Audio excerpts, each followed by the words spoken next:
తెలుగుదేశం ప్రభుత్వ హయాంలో విజయవాడ పశ్చిమ నియోజకవర్గం అభివృద్ధికి నోచుకోకుండా నిర్లక్ష్యానికి గురైందని, ప్రచారానికి పరిమితమైన టీడీపీకి ప్రజలు బుద్ధి చెప్పారని దేవాదాయ శాఖ మంత్రి వెల్లంపల్లి శ్రీనివాసరావు అన్నారు. 42, 43వ డివిజన్లకు సంబంధించి పాత ఎంజీఏ రోడ్డు 105 లక్షల అంచనా వ్యయంతో మసీద్ రోడ్డు వరకు బీటీ రోడ్ల నిర్మాణం పనులకు మంత్రి శంకుస్థాపన చేశారు. విజయవాడను మోడల్ డివిజన్గా అభివృద్ధి చేస్తామని అన్నారు. ఈ కార్యక్రమంలో మేయర్ రాయన భాగ్యలక్ష్మి, స్థానిక కార్పొరేటర్లు, నగర పాలక సంస్థ అధికారులు పాల్గొన్నారు. అనంతరం మంత్రి నగరంలో పలు ప్రాంతాల్లో పర్యటించారు. ఈరోజు విజయవాడ పశ్చిమ నియోజకవర్గంలోని 42, 43 డివిజన్లకు సంబంధించి 1,05,00,000 రూపాయలు పెట్టి ఈరోజు శంకుస్థాపన చేసుకున్నాం. ఈ రోడ్లన్నీ కూడా చాలా డౌన్లో ఉండబట్టి వీటన్నిటినీ నూతనంగా రోడ్లు వేసి ఈ యొక్క ప్రాంతవాసులందరికీ కూడా ముఖ్యంగా ఈ రోడ్లన్నీ కూడా అసౌకర్యంగా ఉన్నాయి. వాటన్నింటినీ కూడా 1,05,00,000 పెట్టి శాంక్షన్ చేసి ఈరోజు ఫౌండేషన్ వేసుకున్నాం. 2-3 నెలలలోపు ఈ రోడ్లు వేసుకోవడం జరిగింది.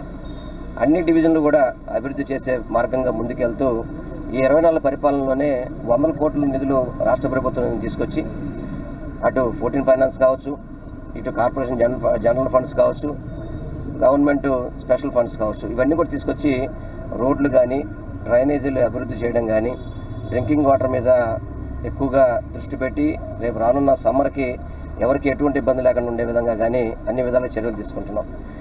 14 ఫైనాన్స్లో నిర్మించేసాం ఆల్రెడీ.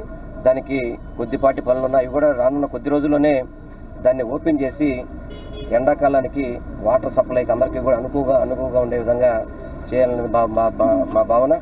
విజయవాడ నగరంలో అత్యంత అద్భుతంగా 3 నియోజకవర్గాల్లో కూడా ఇటు విజయవాడ పశ్చిమం కానీ, సెంట్రల్ కానీ, ఈస్ట్ కాన్స్టిట్యున్సీ కానీ సుమారు 600 కోట్లు పైబడి అభివృద్ధి జరుగుతుంది. మన కృష్ణానది ఇప్పటివరకు కూడా విజయవాడ ప్రజల్ని చంద్రబాబు నాయుడు అమరావతి అని చెప్పి ప్రజల్ని మోసం చేశాడు.